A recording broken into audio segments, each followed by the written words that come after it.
Hello everyone and welcome back to my channel, and I'm back with another video, and this is our 10th video on React Native series. And today we will be covering very interesting topic, which is form controls. So you might have already filled any kind of form in any mobile application like food app, ordering app, or e-commerce app. You have these forms where you fill your address, you log into this application or sign up to the application, right? So these kind of forms which you see on your existing mobile applications, so how can you use all of that? Okay, how can you use all that controls and build one application, right? Or build one form. So today we will learn about the basic funda or basic components, how we can build this input types where you fill your name, email, or age, all of that, right? So let's move forward, and I will also talk about a couple of more third-party libraries which will help us to uh, have these controls like switch or radio buttons, or we have these sliders or options like select controls. Okay, and I will also introduce React Native paper today, right? So I will introduce to you how to use that particular framework. Okay, so let's move forward and see some examples which is based on this text input. Okay, so in order to use the very first control in React Native, so we need two things. One is this text input, okay, and second thing is we need the state to store the value of this particular input type. Okay, so now let's do that. So we have we will keep two different views. So one is for output. Okay, so we'll say text output. We'll keep the style text. Okay, so now here we will start using this input text. Okay, so what we will do, we'll just quickly define this text. Okay, and we'll quickly define this component called text, and this accept some kind of value and also parameter. Okay, and we have an event on this. So first of all, we'll just give the placeholder and we'll say enter your name. Okay, so what you notice, we have this thing coming in, but it has very small size. So we'll just define some style here. We'll say text. Okay, you see the little bigger one. So you start writing your name. You can write your name, okay, but you cannot store this value in your state right now. Okay, we can do that. Before that, I'll just quickly define define some CSS in this output so that we have some differentiation between these two. Okay, so we say margin top, and I'll just give 30, and border top width 1. Okay, so yeah, so we have this differentiation now. Okay, so let's keep it to 50. Okay, so now input text, we are just writing the value, we are not storing this. So in order to store this value, we have to just start using the state. Okay, so in previous video, if you don't know about state, so in previous video I was giving the example of how to use state. Okay, and how state works. Okay, so you can go back and check that. So now name value, and you can say set name value. Okay, so now instead of using this plain text, so what you can do, you can define the dynamic value. So you can give the name value, and now what you can do, you can start attaching the event so that you can update this dynamic value. Okay, so in order to do that, on change text, so you have to understand that we don't have direct on change, it is on change text. Okay, so on change text will accept this value and automatically it will update. So what will happen in React Native, you will automatically receive this text like this. Okay, and you can pass this here. Okay, instead of doing so much, we have a direct method, we can remove all of that in case of direct updation. Okay, so but because we have direct updation, we just directly write this particular set state event. Okay, so you can just keep it here. So when you start writing, it will store this data, and to verify we are storing or not storing, we can use this data and show under this output. Okay, so what we can say, we can text, we can use the text, and we can say name, First of all, we need a style, otherwise it will be little smaller. Okay, so we can say name colon and this dynamic value which we are writing there. So you can see we started writing something, it start appearing here under the output. Okay, we have this name coming in. Similarly, we can use this to show your email ID. So what you can say, instead of name we can say, we can have email, set email value,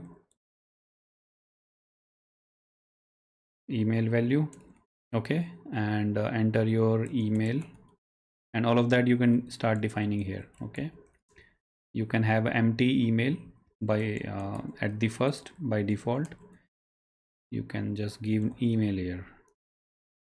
Okay, so now you have email, and you definitely have to define this output. Okay, you can just give email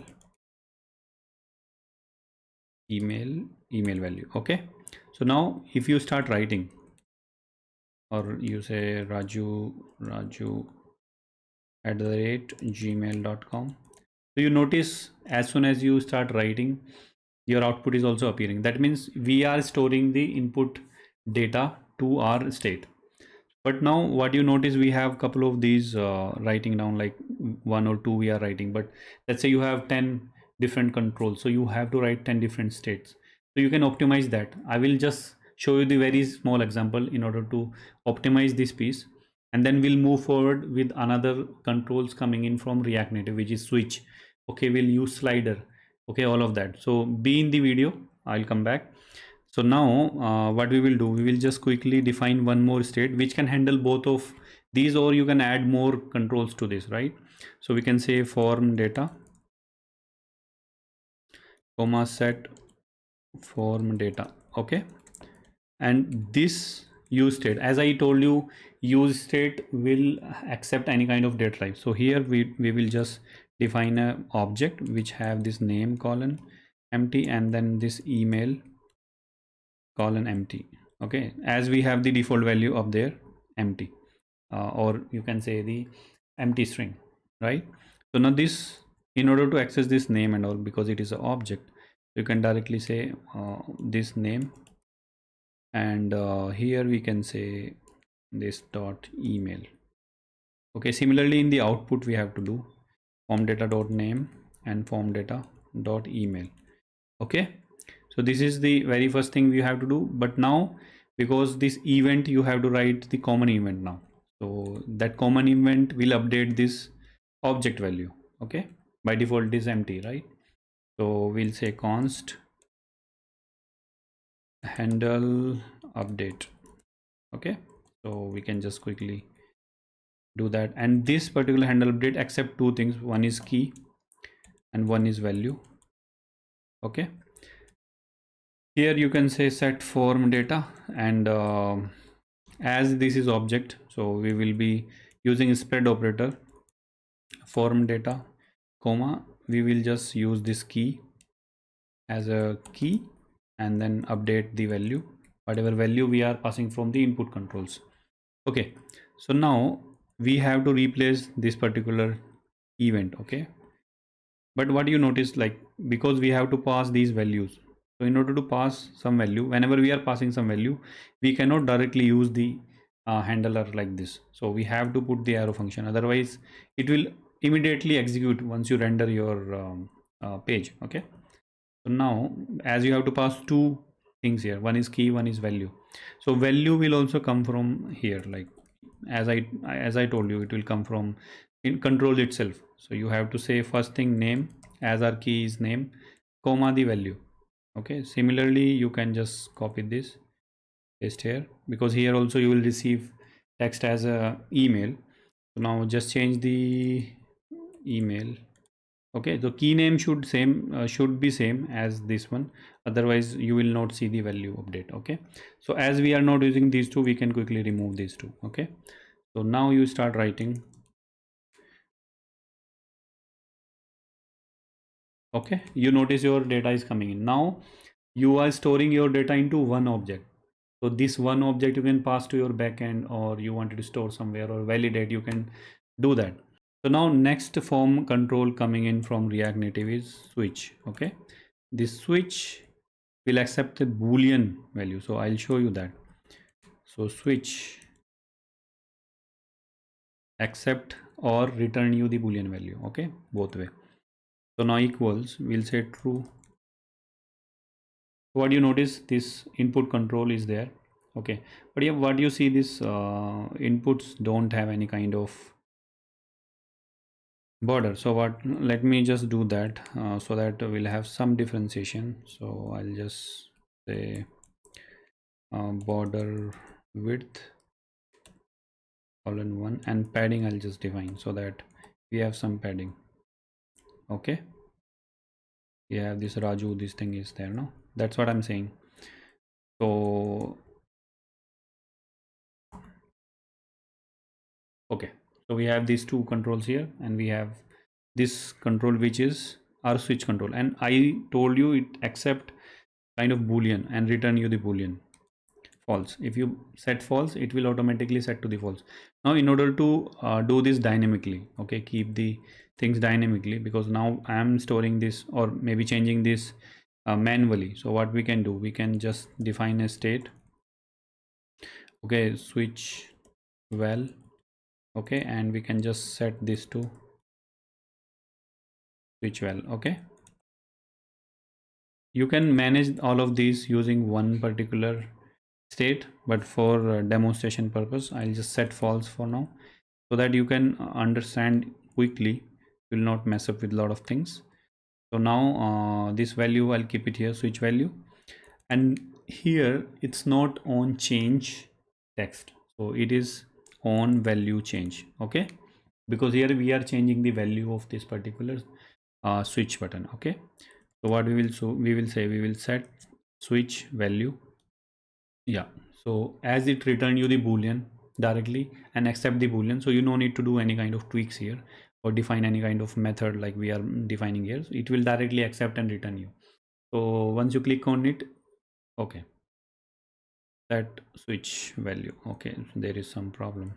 Okay, so if you click on it, it will automatically update. So now you can also notice if you wanted to see the value, basically you can just quickly come here. You can say this switch value to switch value. Okay, so once you say on and off, because it's a boolean, you won't notice anything here, right? So it's true false, you basically don't render anything here. True or false, you might need to json dot stringify or something like that. Yeah, okay, now you can see your values. Okay, so now next thing comes in, which is not provided in React, which is this slider. Okay, it was provided, but now it is not there. So what you can do, you can go to this community package which they have suggested, because it is depreciated. So you can go to this native slider. Okay, and you can follow the instructions, like you have to just, like this kind of slider I'm talking about. So you need any kind of slider like that, like this. So you can use this particular component by just adding these, okay, from the npm, right? So you can just quickly open up your terminal, and what you can say, you can just copy paste these comments. Okay, so this will install to your system machine. So now you can go back and quickly import this. Okay, you can import this slider, use this slider. Okay, this slider basically have these values between 0 to 1 by default. Okay, so I'll tell you that. So now after this switch, we'll use this, and we'll have this value, okay, as 0 right now, but we'll remove this part.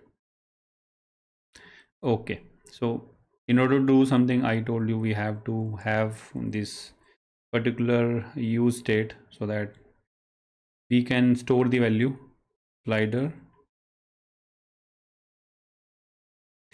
Okay, so by default value is 0, because by default start from the 0. So now what we can do, we can use this slider value as this value. Okay, and then here what we can do, we can just say set slider value. Okay, as I told you, it automatically update. If you are doing any kind of tweak, then you have to use arrow function for sure. Okay, so now in order to see this value, okay, we can just quickly copy this slider value, and as it is just a number, we can see that. So we have 0, we have 1 at the end. In between you will see we have 0.5, or you can also set the minimum maximum values here. Okay, so minimum value is, let's say, 1, and max value is actually 10. Okay, so what you notice now, you start if changing, so initial value is 1, last value is 10, and here also you have to set the default value as 1. Okay, so now 1 to 10. So this is the way you can use your slider. Now another thing comes in which is very important, called this select options, right? So where you can select the drop downs and all of that. So that kind of thing, drop down is different, but yeah, where you see your select values like country selection or date of birth selection, you see your years you are selecting, right? So all of that, how you can do directly in React Native do not provide any kind of built-in component for that, but definitely we have one component called this picker. Okay, the speaker. Okay, this is also third-party community package which you can use. So you can follow these instructions. So I have already installed this, but you can just copy paste this to your command prompt terminal, and then it will be installed. So what you can do, you can quickly import this. I'll just show you this demo. Okay, and then you can have this state, as we are also writing these states. We have this language selection state so that you can store that data. Okay, so this language is not that language, it is a coding language like Java or this thing. So you can add more values to it if you want, like Python,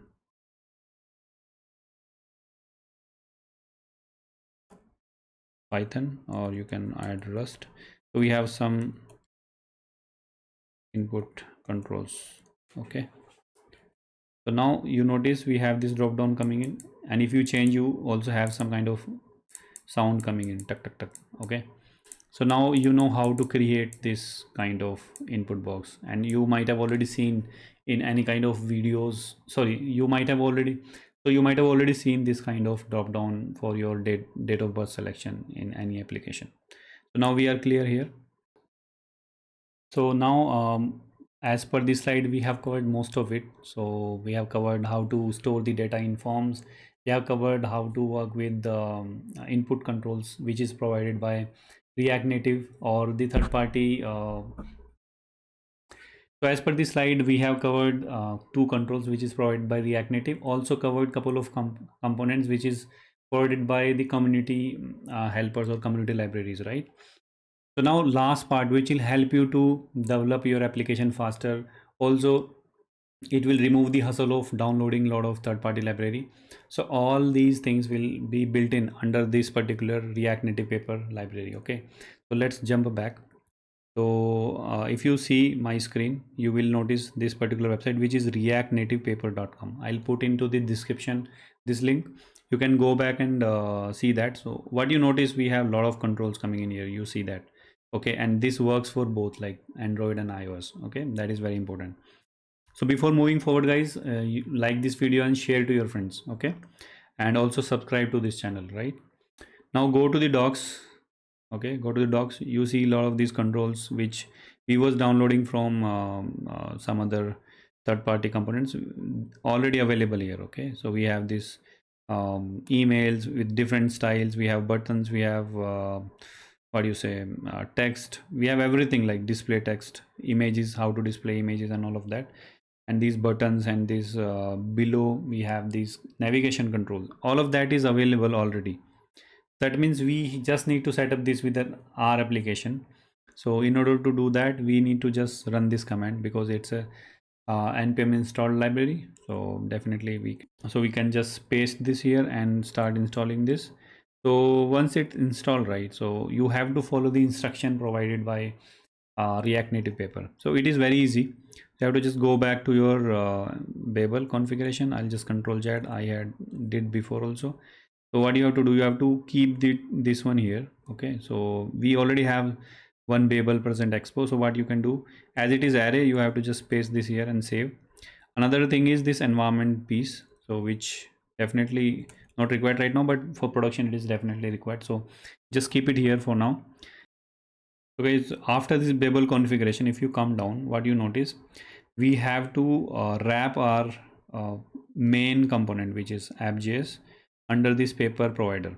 Okay, so in order to do that, we have to import this thing from paper native. Okay, so as our application entry point is app.js, it's not main.js. So what we will do, we will use this to do that. So they have also written that here, right? Because you can instead do to your app.js. Okay, so now we have imported. The next thing is we have to wrap our application, because our entry point is this. So everything what we have written so far, we have to wrap under this. Okay, so that we can use these components. So now very first component what we are going to use is, no further installation required. So now we can go back to this component, and you see this activity in indicator. So what you can do, you can just import. So now import, export, everything like that you have to do in order to use any kind of components from the React Native. So you go down, start putting this here. Okay, so you notice we have this very first component coming in from React paper native. Okay, so that is great, that is great. So we can use couple of more, like we have divider, we have drawer, so we have this icon buttons. Okay, so any kind of icon button like this one. So why I'm saying, why I'm telling you all of that in this video, because we have very interesting form controls which I'm going to showcase you. Okay, so we have this camera icon, see. Okay, so now we have form controls like radio buttons. So you can use these radio buttons, right? You can zoom in and see that. So we have these radio buttons, we can use these. Okay, we have search bar. Okay, we have switch buttons. All of that will be provided by React Native and with the theme. Okay, so you can just use that directly. The way of using the switch is pretty much same. Okay, you can notice that. And good thing is you have pretty much all the props coming in here, so you can pass the color value, all of that, styles, theme. Okay, similarly we have input type text, so we can just do that instead of importing from here. Just I'll just do that here. So what you notice, everything will turn to the theme of React Native paper. Okay, so it still work the same way. So you notice down there we are updating our data. Okay, so I think you understood so far how it works. So homework for you is to try some of the controls from React paper native. Okay, so do some examples, let me know in the comments if you find any kind of difficulties. Okay, so let's end this video here, and hope you have understood most of the concept which I have told you today. So if you are liking this kind of content, please do share with your friends, and subscribe to this channel, guys. I will be releasing further more videos on this series, so stay tuned. Till then, keep coding, keep shining. Bye bye, take care.